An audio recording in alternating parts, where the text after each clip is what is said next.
Video के and तक मैं मेक श्योर करूंगी कि तुम्हारी फिजिक्स में 99 परसेंटाइल आने की प्रोबेबिलिटी 100% तक बढ़ जाए। ऐसा मैं इस वीडियो में क्या करूंगी, मैं तुम्हें बेसिकली एक 6 स्टेप रोड मैप देने वाली हूँ। इन 6 स्टेप्स को करने के बाद तुम्हारा कोई भी चैप्टर फिजिक्स में एडवांस लेवल तक बहुत इजीली हो जाएगा। आई नो तुम सभी को अभी ये लग रहा होगा कि you are at zero right now, तुम्हें फिजिक्स में कुछ नहीं आता, तुम्हारे बहुत सारे बैकलॉग्स हैं। एंड ये वीडियो बेसिकली उन्हीं सब के लिए है जो अपने आप को अभी जीरो पे मानकर अपनी प्रेपरेशन को या तो रोक चुके हैं या फिर उनका मन है कि इस सब्जेक्ट को छोड़ देते हैं। देखो, सब्जेक्ट छोड़ना is never an option, because ultimately तुम्हें अपनी सिचुएशन को एक्सेप्ट करके उसे चेंज करना पड़ेगा। We have to clear the cut off in advance as well as in JEE Mains. तो हमें सबसे पहला काम क्या करना है, whosoever is watching this video और जो सीरियसली अपना बैकलॉग खत्म करना चाहता है, सबसे पहले तुम अभी जाओ और अपनी पूरी फिजिक्स के सारे चैप्टर्स की एक लिस्ट लेके अपनी स्टडी डेस्क के सामने उसको पेस्ट कर दो। अब मैं तुम्हें इस डेस्क के सामने इस चैप्टर को पेस्ट करने को क्यों कह रही हूँ, देखो हमारे पास जितने भी फिजिक्स के चैप्टर हैं उन्हें अब से हमें कभी भी अलग अलग नहीं पढ़ना। व्हाट आई वांट कि सभी लोग अपने फिजिक्स के सभी चैप्टर्स को ग्रुप करके पढ़े। जब मैकेनिक्स पढ़ रहे हो तो पूरी मैकेनिक्स एक साथ खत्म करो, एनएलएम, फ्रिक्शन एक साथ करो, सेंटर ऑफ मास रोटेशन एक साथ करो, और जो हमारे बाद के चैप्टर्स हैं मैकेनिक्स के, काइनेमैटिक्स हो गया, और ये जो सारे चैप्टर्स हैं पूरी मैकेनिक्स एक साथ करनी है। जब मॉडर्न फिजिक्स कर रहे हो तो पूरी मॉडर्न फिजिक्स एक साथ कर लो, ग्रेविटेशन और इलेक्ट्रोस्टैटिस्टिक्स, इसके बाद ईएमआई, ऑल्टरनेटिंग करंट्स, ये सारे चैप्टर्स हमें एक साथ कंप्लीट करने हैं। फ्लूइड मैकेनिक्स एक साथ करो, और बेसिक मैथ्स और वेक्टर्स जो कि सबसे इंपॉर्टेंट है, सबसे बेसिक चैप्टर्स हैं फिजिक्स के, उन्हें एक साथ कंप्लीट करो। जब एसएचएम और वेव्स हो जाए तो उसके तुरंत बाद तुम्हें ऑप्टिक्स पे आ जाना चाहिए, क्योंकि ये वो सारे चैप्टर्स हैं जो चैप्टर्स आपस में इंटरलिंक्ड है। इन चैप्टर्स को अगर एक साथ करोगे तो you will go into a flow state जहां पे तुम्हारा डीप वर्क स्टार्ट हो जाएगा। तो तुम्हारा जो माइंड है वो उस जोन में जाना चाहिए। तुम्हें 30 मिनट 40 मिनट तक बैठ के कॉन्टिन्यूसली पढ़ना है, और जब तुम 3-4 दिन तक एक एक चैप्टर को फ्लो में कंप्लीट करते जाओगे तो तुम्हारा फोकस 100 टाइम्स इंप्रूव होगा। अभी आते हैं उन स्टेप्स पे जिनकी मैं बात कर रही थी। बेसिकली हमें इन 6 स्टेप्स को कंप्लीट करना है टू कंप्लीट अ चैप्टर। सबके दिमाग में ये डाउट्स होते हैं कि पहले डीपीपी करनी है दीदी, या फिर पहले हम नोट्स कर लें, या फिर पहले लेक्चर देखें, मॉड्यूल्स करें, एचसीवी करें, इरोडोफ करें, क्या क्या हमें करना है। तो देखो, मैं तुम्हें एक फ्रेमवर्क दे देती हूँ, 6 स्टेप्स का फ्रेमवर्क है। अगर तुम इन 6 स्टेप्स को कर लेते हो, आई गारंटी यू कि तुम्हारी 99 परसेंटाइल गारंटीड हो जाएगी। अगर तुम इन 6 स्टेप्स को जो मैं बता रही हूँ उन्हें अच्छे से कर लेते हो, क्योंकि मैंने भी अपनी प्रिपरेशन में इन्हीं 6 स्टेप्स को फॉलो किया था। एक एक स्टेप इंपॉर्टेंट है। अगला स्टेप तभी करना जब पिछला वाला क्लियर हो। पहले स्टेप को करने के बाद दूसरे पे, दूसरे के बाद तीसरे पे, ऐसे ऐसे धीरे धीरे मूव करना है। इसको अपने पेन पेपर पे लेके बैठ जाओ। Don't look at this video as a motivation और a strategy video. This is a plan, और इस प्लान को एग्जीक्यूट करना है। एक पेन पेपर लो और लिखते जाओ जो मैं बता रही हूँ।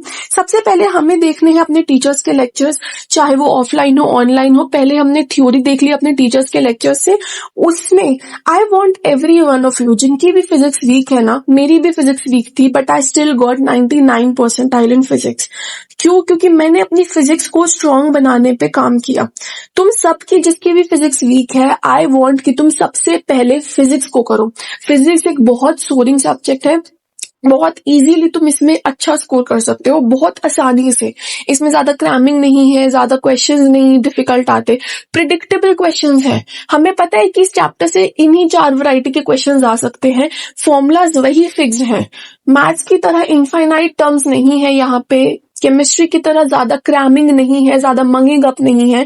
तो ये बहुत इजी सब्जेक्ट है अगर तुम अच्छे से पढ़ते हो। अपने टीचर्स के लेक्चर्स देखो, सुबह उठते ही सबसे पहला सब्जेक्ट फिजिक्स करो, क्योंकि फिजिक्स में जैसे मैंने बताया बहुत इजी है फिजिक्स को कंप्लीट करना। सुबह उठते ही हमने फिजिक्स कर लिया। अभी टीचर्स के लेक्चर्स देख लिए। लेक्चर्स के बाद तुम्हें आना है नोट मेकिंग पे।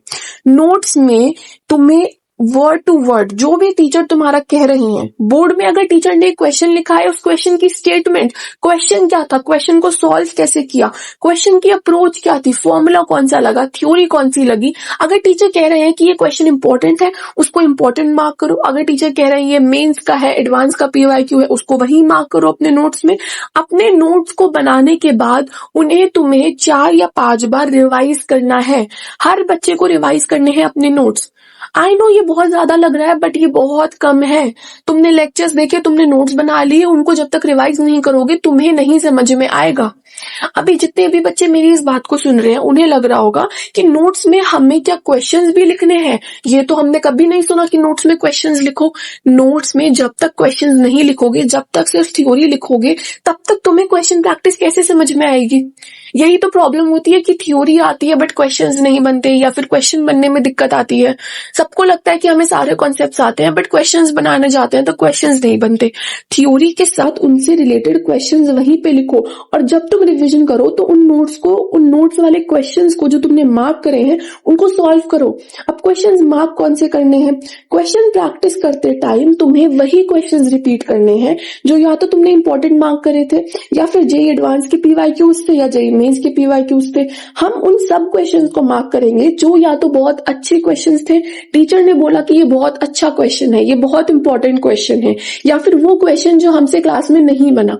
हमें उन दोनों वैरायटी के क्वेश्चंस को मार्क कर लेना है अपनी नोटबुक में। स्टार मार्क करो, कुछ भी मार्क करो, इंपॉर्टेंट या फिर ये डिफिकल्ट क्वेश्चन है, कुछ भी मार्क करके उसको मार्क करो।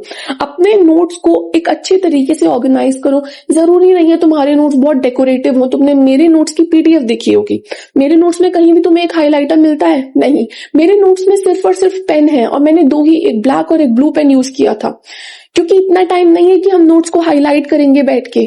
हमें ऐसे नोट्स बनाने हैं जिससे रिजल्ट निकलता हो, और रिजल्ट तभी निकलेगा जब तुम क्वेश्चन प्रैक्टिस करोगे। क्वेश्चन प्रैक्टिस के लिए मॉड्यूल्स करनी है, बुक्स करनी है, एचसीवी करनी है, बहुत ऑप्शंस हैं। क्वेश्चन प्रैक्टिस में एक टारगेट लेके चलो कि 200 to 250 क्वेश्चंस हमें हर चैप्टर में करने हैं। इतने क्वेश्चंस तो तुम्हें करने पड़ेंगे अगर तुम्हें एक अच्छी परसेंटाइल फिजिक्स में चाहिए तो। इनके बिना वो परसेंटाइल नहीं आएगी। कितनी ही थ्योरी पढ़ लेना, कितनी ही बुक से तुम निकाल की थ्योरी पढ़ लेना, कितने ही अच्छे टीचर तुम्हें पढ़ा लें, बट अगर तुम खुद इतने क्वेश्चंस प्रैक्टिस नहीं करते तो तुम्हारी परसेंटाइल नहीं इंप्रूव होगी। अब वो क्वेश्चंस कहाँ से करोगे? एक तो ये वाला हमारे पास अपना क्वेश्चन बैंक है जो हमने अपनी क्लास में बनाया। ये पहला हमारा क्वेश्चन बैंक है, this should be your first priority. जो हमारे टीचर ने हमें बोले हैं क्वेश्चंस इंपॉर्टेंट है, पीवाईक्यूज है, ये सब। उसके अलावा हम बुक करेंगे एचसीवी। अगर किसी के मॉड्यूल्स हैं उनमें अगर एचसीवी के क्वेश्चंस भी सिलेक्टेड है तो मॉड्यूल्स कर लो, बट पहले तुम्हें एचसीवी ही करनी है, स्टैंडर्ड बुक करनी है। मॉड्यूल्स भी तुम कर सकते हो, बट मॉड्यूल्स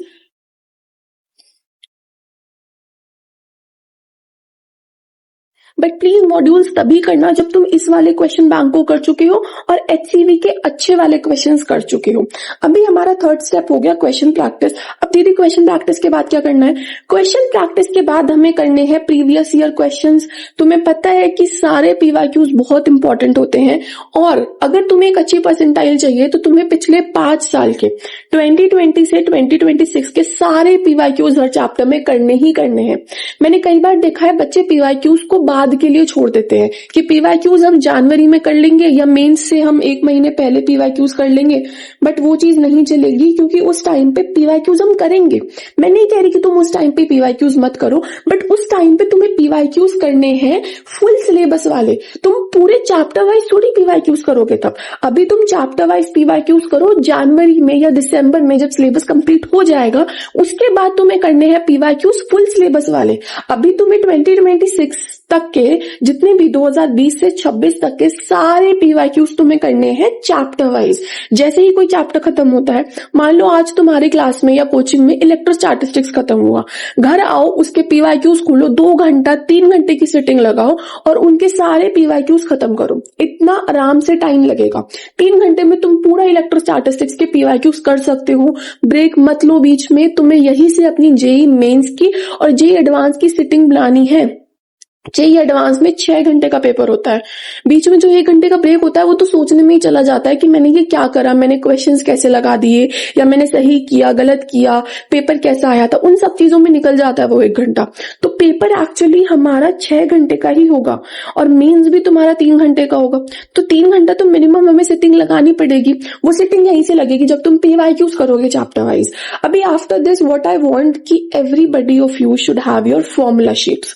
हर चैप्टर के फॉर्मूलाज जितने भी हैं उनको एक शीट पे लिखो। जितनी भी ट्रिक्स हैं, जितने भी रूल्स हैं, जितने भी शॉर्टकट्स हैं क्वेश्चन सॉल्व करने के, उनको एक शीट पे लिखो। जब तुम ये PYQs करोगे ना तो तुम अपने नोट्स मत खोलो, सिर्फ इस फॉर्मूला शीट को खोलो, उस एक पेज को खोलो, और यही एक पेज तुम्हें PYQs में भी हेल्प करेगा। तुम्हारे कोचिंग के टेस्ट होंगे तो तुम इन PYQs को थोड़ी खोलोगे, तुम अपने पूरे नोट्स को जो 15-20 पेज के नोट्स बने हैं उन्हें थोड़ी रिवाइज करोगे। तुम्हें इस फॉर्मूला शीट को रिवाइज करना है। हर क्वेश्चन में जितनी भी अलग अलग थ्योरी लग रही है 1 लाइन में उसको लिख दो कंसाइज करके। अगर तुम्हें रेफरेंस चाहिए कि हमें फॉर्मूला शीट कैसे बनानी है, मैंने कैसे बनाई थी, तो मुझे चैप्टर बता देना, मैं उसके अपलोड कर दूंगी, मैं कम्युनिटी पे डाल दूंगी। जो तुम्हें सही लगता है हम वो करेंगे, बट तुम्हें फॉर्मूला शीट बनानी है, दिस इज वेरी इंपॉर्टेंट। और अगर तुमने फॉर्मूला शीट नहीं बनाई है अपने पिछले चैप्टर्स की, उसको अभी बनाओ। किसी भी ऑनलाइन आई वुड से किसी कोचिंग की फॉर्मूला शीट पे मत डिपेंड रखो। तुम्हारे नोट्स में जो जो क्वेश्चंस हैं, उन क्वेश्चंस में कौन से फॉर्मूलाज लग रहे हैं, कोई 1 लाइनर शॉर्टकट लग रहा है, कोई ट्रिक लग रही है, उन सबको एक पेपर पे लिख लो। यही तुम्हारी फॉर्मूला शीट है। कोई रॉकेट साइंस तो है नहीं फॉर्मूला शीट में।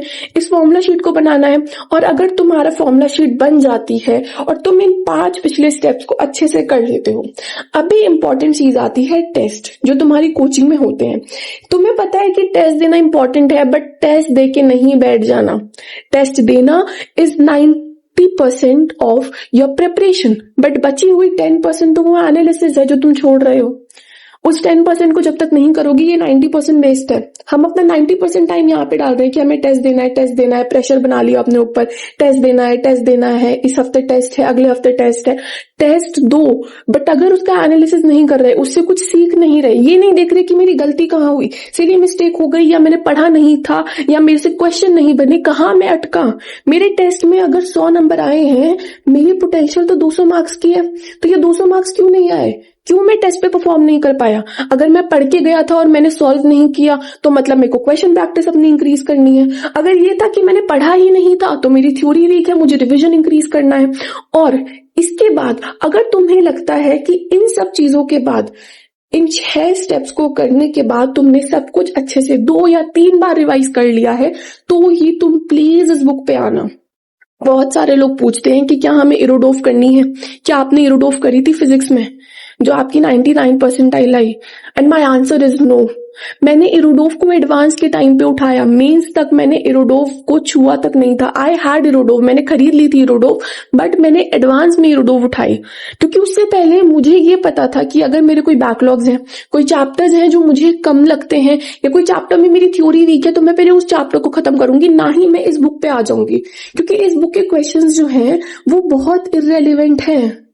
ये बुक उनके लिए नहीं है जिनका बैकलॉग है या जिनको थ्योरी में प्रॉब्लम है। ये बुक उनके लिए है जो पिछले स्टेप्स को 4 या 5 बार कर चुके हैं।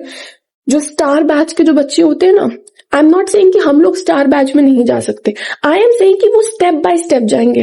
पहले अपने सारे चैप्टर्स, अपने 30 चैप्टर्स का बैकलॉग खत्म कर लो, फिजिक्स में, केमिस्ट्री में, मैथ्स में। फिर तुम ये बड़ी बड़ी जितनी भी बुक्स हैं, ब्लैक बुक हो गई, इरोडोव हो गई, सबको उठाना, सबके क्वेश्चंस बनाएंगे हम। बट पहले हमें इन 6 स्टेप्स को कंप्लीट करना पड़ेगा।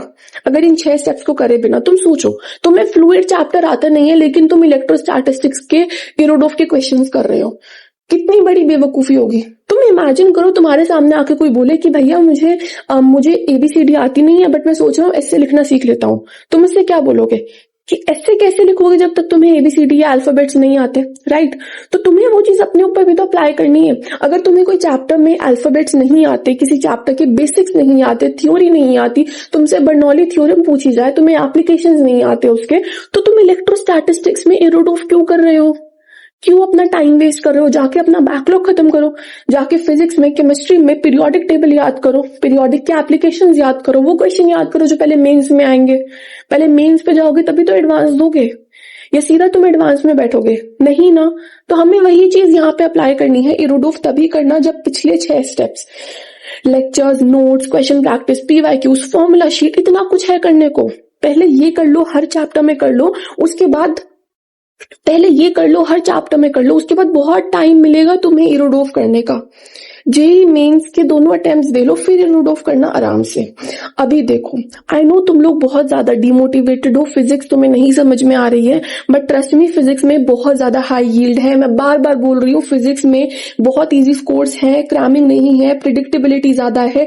और अगर तुम इसको अच्छे से रिवाइज करते हो, मैं अपने खुद के एक्सपीरियंस से बता रही हूँ, मैंने क्या अलग किया फिजिक्स में कि मेरी 99 परसेंटाइल आ गई। रिविजन, मेरे हर चैप्टर की फॉर्मूला शीट आज तक मेरे पास है, मेरे पे हर चैप्टर के अपने नोट्स हैं, इतने ऑर्गेनाइज नोट्स हैं। मैंने कोई सुंदर सुंदर नोट्स नहीं बनाए, बहुत रफ नोट्स बनाए। और जब मैं रेगुलर स्कूल जाके, मैं डेली स्कूल जाके बिना किसी कोचिंग के कर सकती हूँ ना, तो तुम तो एक बढ़िया बैच में बढ़िया टीचर से पढ़ रहे हो, तुम्हारे पास सारे रिसोर्सेज है, मॉड्यूल्स है, डीपीपी है, तुम्हारे पास मेंटर्स है, तुम्हारे पास ऐसे लोग हैं जो तुम्हारे डाउट्स अटेंड कर रहे हैं यूट्यूब पे। तुम्हें और क्या चाहिए इस एग्जाम को फोड़ने के लिए? तुम्हें इस एग्जाम में और कुछ चाहिए ही नहीं एक्सेप्ट फॉर दीज थिंग्स। तुम्हारे पास सब कुछ है, तुम एक बढ़िया कोचिंग में जा रहे हो, तुम्हारे पास बढ़िया ऑनलाइन बैच है, रिसोर्सेज है, सब कुछ है। तुम अपनी प्रिपरेशन को अपने हाथ में ले लो और 99 छोड़ो, फिर तुम 100 परसेंटाइल तक क्रॉस कर जाओगे। अगर तुम्हारे अंदर वो मोटिवेशन है, तुम्हारे नोट्स तैयार है, फॉर्मूला शीट तैयार है, तुमने क्लास के इंपॉर्टेंट क्वेश्चंस करे हैं, ये एग्जाम बहुत ईजी है। It's not that difficult, it's not that impossible. हर कोई इस एग्जाम में, कितनी ऐसी स्टोरीज हम सुनते हैं कि 11th वेस्ट थी, कुछ बच्चों की 12th भी वेस्ट होती है, बट फिर भी वो एग्जाम क्रैक कर लेते हैं। तुम्हारे पास टाइम है, तुम्हारी 12th अभी स्टार्ट हुई है, 11th के बैकलॉग्स मैनेज कर सकते हो इस टाइम में। इसलिए टाइम है तुम्हारे पास 11th बैकलॉग्स को संभालने का। ऐसा नहीं है तुम्हारे पास बहुत कम टाइम है, पूरी 12th तुम्हारी पड़ी है। अगर तुम एक 12th के चैप्टर के साथ एक 11th का चैप्टर खत्म करोगे तो भी तुम्हारी 11th 12th मैनेज हो जाएगी। जितना मैंने ये 6 चीजें बताई हैं, इन 6 चीजों को एक चैप्टर पे अप्लाई करके देखो। किसी भी एक चैप्टर को उठाओ, कोई भी तुम्हारा फेवरेट या कोई भी ऐसा चैप्टर जो तुम्हें बहुत डिफिकल्ट लगता हो, उस चैप्टर में ये 6 चीजें करके देखो, इस सीक्वेंस में करके देखो जैसे मैंने बताई है। तुम्हें कोई भी दिक्कत आती है ना, या उसके बाद तुम्हें लगता है कि ये चैप्टर मैं नहीं कर पाऊंगा, या मुझे इस चैप्टर में कॉन्फिडेंस नहीं आ रहा, तुम आके मुझे बताना। क्योंकि मैंने ये सब चीजें करी हैं, मैंने खुद ये चीजें करी हैं, अपनी प्रिपरेशन में करी हैं, और इनके रिजल्ट्स तुम्हारे सामने हैं। मेरी 99.3 परसेंटाइल आई थी, 99.03, और बिना किसी कोचिंग के रेगुलर स्कूल जाके बोर्ड्स भी करे मैंने साथ में। मेरे बोर्ड्स में 98 परसेंटेज थे, and I was doing extra curricular activities, debates, competitions, हर कुछ मैंने अपने स्कूल में एक्सपीरियंस किया है। अगर तुम्हें अब भी लगता है कि एग्जाम क्रैक करना बहुत मुश्किल है, you are listening to the right people, you are not going with your instinct. तुम अपने इंस्टिंक्ट, अपने आप से पूछो, क्या ये एग्जाम इतना मुश्किल है कि तुम इसे ना निकाल पाओ? वी वर ऑल टॉपर्स, हम सब लोग 10th में कितने बढ़िया परसेंटेज थी हमारी। अपने 10th की परसेंटेज जरा मुझे कमेंट में बताना। तुम में से कोई ऐसा नहीं होगा जिसकी 10th में 90% से ऊपर ना आई हो, और 10th स्टैंडर्ड में 90% बहुत ज्यादा होते हैं। तो अभी क्या हो गया? अभी क्यों अचानक से हमें डाउनफॉल या फिर हमें कमबैक की जरूरत पड़ रही है? Comeback is required to those people जो कहीं चले गए हों या जिनका डाउनफॉल हुआ हो। हमारा डाउनफॉल नहीं हुआ है। 2 साल पहले हमारी 10th में 90% आई है, तो अभी हमारे लिए ये एग्जाम मुश्किल नहीं है। हमारे आसपास वाले जो all India rank 1, all India rank 2 ला रहे हैं, वो भी तो हमारे संग ही हैं। वो कोई 15-20 साल बड़े नहीं है हमसे, वो सब भी 16 साल के हैं, 18 साल के हैं। उनके लिए भी ये एग्जाम ईजी है, और हमारे लिए भी एग्जाम इजी है। बस दिमाग का खेल है। अगर तुम इस एग्जाम को डिफिकल्ट बोलोगे, ये डिफिकल्ट बन जाएगा, इजी सोचोगे, इजी बन जाएगा। अभी इसके बाद how to approach a question, जिनको भी इस चीज में प्रॉब्लम आ रही है, you are going to comment below. मैं तुम्हारे लिए एक क्वेश्चन प्रैक्टिस सेशन प्लान कर रही हूँ। तुम्हें जिस भी चैप्टर में वो क्वेश्चन में दिक्कत आती है, सबसे ज्यादा दिक्कत, उसी चैप्टर को हम उठा लेंगे, और उसमें तुम्हें मैं बताऊंगी कि मैं कैसे क्वेश्चन को अप्रोच करती हूँ, तुम्हें कैसे सही तरीके से क्वेश्चन को अप्रोच करना है, ताकि तुम्हारा ये जो डाउट है कि क्वेश्चन नहीं बनते, ये चीज सॉल्व हो जाएगी। तुम बस मुझे चैप्टर बताओ कि इस चैप्टर में सबसे ज्यादा दिक्कत आती है क्वेश्चंस में, क्योंकि हर चैप्टर में अलग तरीके के क्वेश्चंस होते हैं। कुछ में फॉर्मूला सीधा लगते हैं, तो हम वो चैप्टर नहीं उठाएंगे जिसमें कैलकुलेशन ज्यादा है। हम वो चैप्टर उठाएंगे जिसमें कॉम्प्लेक्स क्वेश्चंस आते हैं, जिसमें घुमा के क्वेश्चंस पूछे जाते हैं। वो तुम मुझे कमेंट्स में बता दो। इसके अलावा आई वुड से अपने नोट्स मेंटेन रखो, अपने नोट्स पे सबसे ज्यादा फोकस रखो। मैंने बार बार बोला है कि नोट्स सबसे इंपॉर्टेंट है। नोट्स बने हुए हैं ना, तो किसी बच्चे का ऐसा हो ही नहीं सकता उससे क्वेश्चन ना बने। इस एग्जाम में क्वेश्चंस बनाने के लिए सिर्फ और सिर्फ एक अच्छे नोट्स चाहिए, अच्छा क्वेश्चन बैंक चाहिए, सब कुछ तुम्हारे पास है। अगर तुमसे फिर भी क्वेश्चन नहीं बन रहे हैं तो तुम अपनी कैलकुलेशंस इंप्रूव करो, धीरे धीरे अपने क्वेश्चन प्रैक्टिस को इंप्रूव करो। Practice is the key. जितने क्वेश्चंस प्रैक्टिस करोगे उतना अच्छा होगा। मैंने तुम्हें टारगेट दे ही दिया है, 200 to 250 क्वेश्चंस हर चैप्टर में करने हैं। तुम एक बार एक चैप्टर पे इन 6 स्टेप्स को लगा के देखो। तुम्हारी कोचिंग में जो भी चैप्टर अभी चल रहा है या जो भी चैप्टर अगला चलेगा, उसमें इन 6 स्टेप्स को, ये जो 6 स्टेप्स मैंने बताए हैं, इन्हें लगा के देखना। कितना इजी चैप्टर को लगेगा, कितना कॉन्फिडेंस तुम्हें उस चैप्टर में आएगा, और तुम्हारे मॉक के स्कोर्स ऐसे रॉकेट की तरह शूट करेंगे, तुम्हें पता भी नहीं चलेगा। You will not realise. और ये ज्यादा मुश्किल नहीं है। ये सब चीजें हमें स्टेप बाय स्टेप करनी है। बस हम सब लोग करते हैं, हम पीवाईक्यूज भी लगा लेते हैं, लेकिन आज 4 पीवाईक्यू लगा लिए, कल 6 लगा लिए। नहीं, consistency is the key. Consistently अपने पीवाईक्यूज लगाओ। 1 घंटा 3 घंटा बैठो, सिटिंग दो, 100 पीवाईक्यूज एक साथ लगाओ। फ्लो स्टेट जो तुम्हारे दिमाग में आएगा ना, जो तुम्हारे फ्लो स्टेट डेवलप होगा, जो फोकस डेवलप होगा, एग्जाम में वही फोकस चाहिए होता है। सो इसके अलावा आई डोंट थिंक फिजिक्स में कुछ भी है जो तुम्हें 99 परसेंटाइल लाने से रोक सकता है।